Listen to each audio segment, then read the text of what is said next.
Cette histoire commence à Grenoble en 1987, à partir d'un hasard. C'est l'un de ces instants insolites et heureux qui ont souvent amené à d'importantes découvertes en médecine. Des médecins de l'hôpital universitaire opèrent un patient atteint de la maladie de Parkinson, tout comme cette patiente, une maladie qui provoque la mort de certains neurones.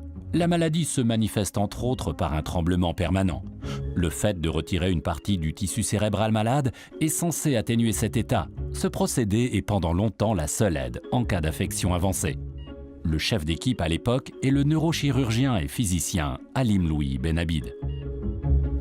Cette chirurgie était efficace uniquement sur le tremblement et elle avait des complications quand la localisation n'était pas parfaite et on n'avait pas l'effet attendu. On avait parfois des complications, surtout des paralysies.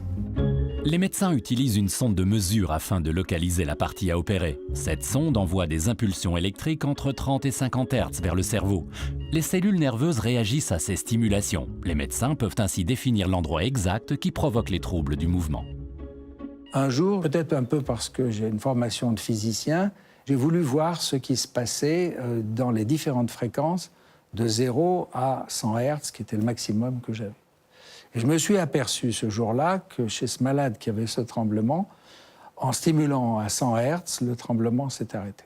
Et je lui ai demandé de bouger les doigts, et il a pu bouger les doigts, ce qui prouvait que ce n'était pas une contraction, mais une suppression du tremblement. Et on a été certain qu'on avait là quelque chose qui pouvait être utilisé pour ensuite avoir l'idée ou l'audace d'en faire un essai chez un malade. À peu près 10 millions de personnes dans le monde entier vivent actuellement avec la maladie de Parkinson. Parfois, ce sont des défauts génétiques qui déclenchent la maladie. Parfois, des intoxications. Cependant, dans la plupart des cas, la cause reste inconnue.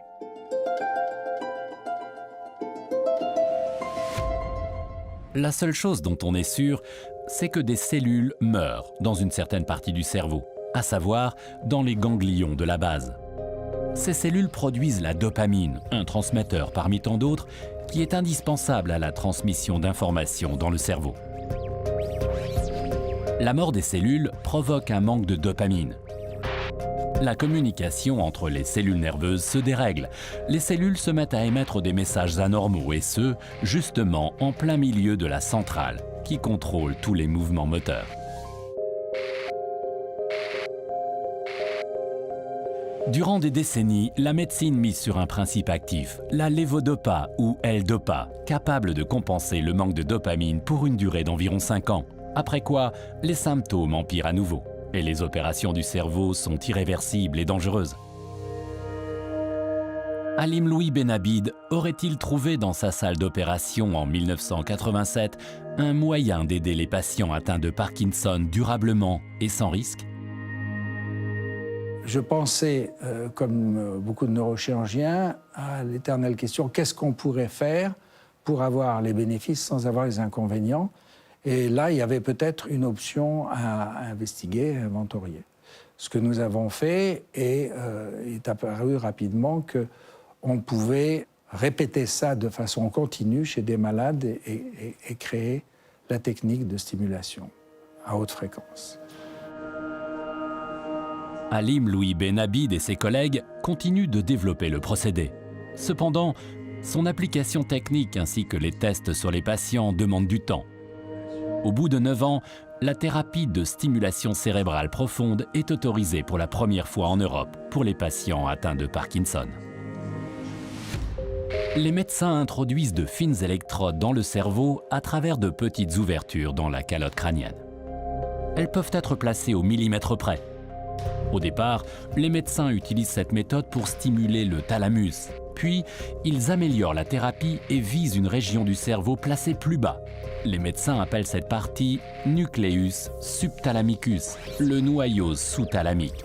C'est à cet endroit que les électrodes émettent leurs impulsions à haute fréquence. Celles-ci enrayent les messages nerveux anormaux et le tremblement du patient s'arrête. Les électrodes sont reliées par câble à un appareil de contrôle qui génère les impulsions. Cet appareil est tout simplement implanté dans la poitrine.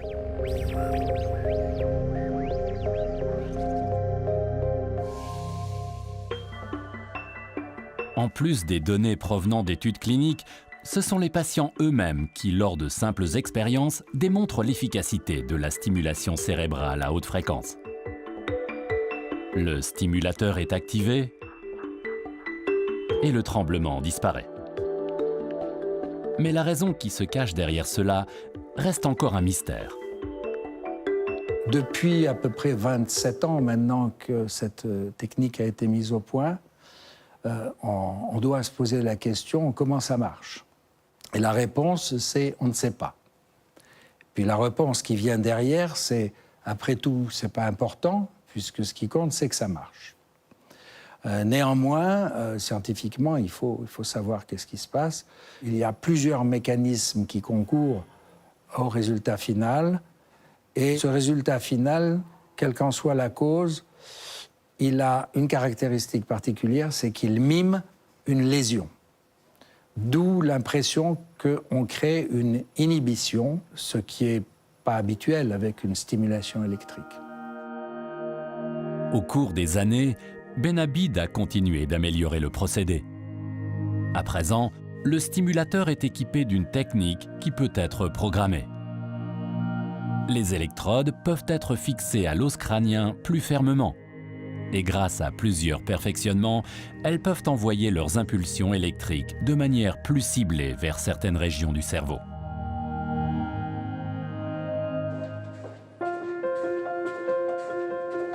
Malgré ses nombreux titres et distinctions honorifiques, Halim Louis Benabid ne se lasse pas d'aider les patients.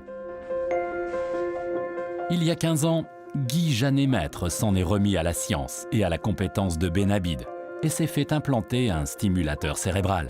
De temps à autre, l'appareil doit passer un contrôle afin de s'assurer de son bon fonctionnement. Sans stimulateur, Guy ne pourrait plus effectuer les mouvements et les tâches les plus simples depuis déjà longtemps. Pour moi, c'était une renaissance, dans le sens où je n'aurais pas pu continuer à travailler si je n'avais pas été opéré. On venait d'adopter un gamin quand j'ai été diagnostiqué. Donc, c'est pouvoir refaire des activités avec mon gamin. J'ai vécu normalement. Je n'arrivais même à oublier ma maladie. Imaginez-vous, quelqu'un qui vous fait renaître, vous lui devez tout. Voilà. Je pense que je ne peux pas dire plus.